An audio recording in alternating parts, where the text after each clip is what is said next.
Hi, friends. This week it's an All About Me week, and God made us each special and unique in our own ways.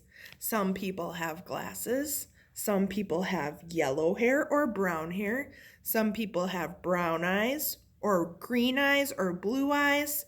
Some people are short, some people are tall. God made us each different, and we should be happy with how God made us because we're special to God and to our families and our friends. So here's a story called Stand Tall, Molly Lou Melon, about a girl that has some things that are different about her and how her grandma helps her see that that's important too. This is written by Patty Lovell and illustrated by David Cattrow. Stand Tall, Molly Lou Melon.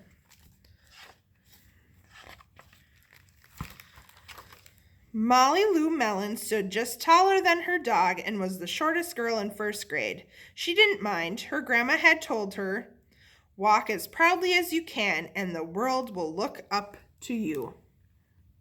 There's Molly Lou. She needed a ladder to get out of bed. So she did.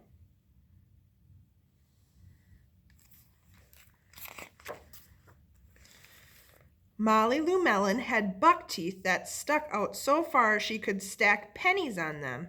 She didn't mind. Her grandma had told her, "Smile big and the world will smile right alongside you."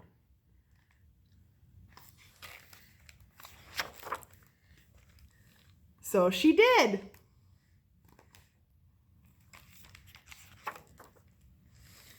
Molly Lou Melon had a voice that sounded like a bullfrog being squeezed by a boa constrictor. She didn't mind. Her grandma had told her, "Sing out clear and strong, and the world will cry tears of joy." So she did.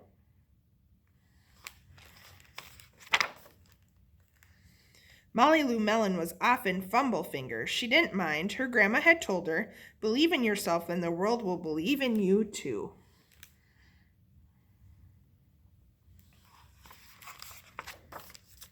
So she did.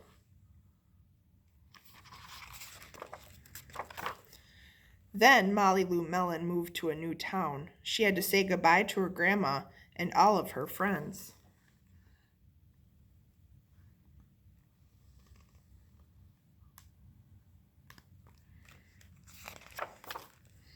And start in a new school.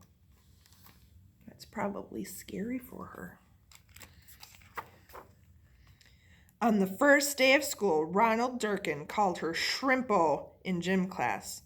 When the game started, Molly Lou Melon caught the football, ran under the legs of Ronald Durkin, and scored a touchdown. All the children thought, "Wow, she's good." And Ronald Durkin felt very foolish. There she went. Good job, Molly Lou. On the second day of school, Ronald Durkin called her Bucky-Toothed Beaver. Molly Lou Melon took out her pennies, stacked 10 high on her teeth, and smiled as big as day. All the children smiled with glee, and Ronald Durkin felt very foolish. Was Molly letting Ronald bother her? Nope. On the third day of school, Ronald Durkin said, "You sound like a sick duck. Honk, honk."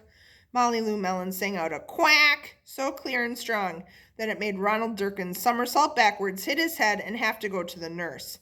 All the children cried with joy to be free of Ronald Durkin for the rest of the afternoon, and Ronald Durkin felt very foolish.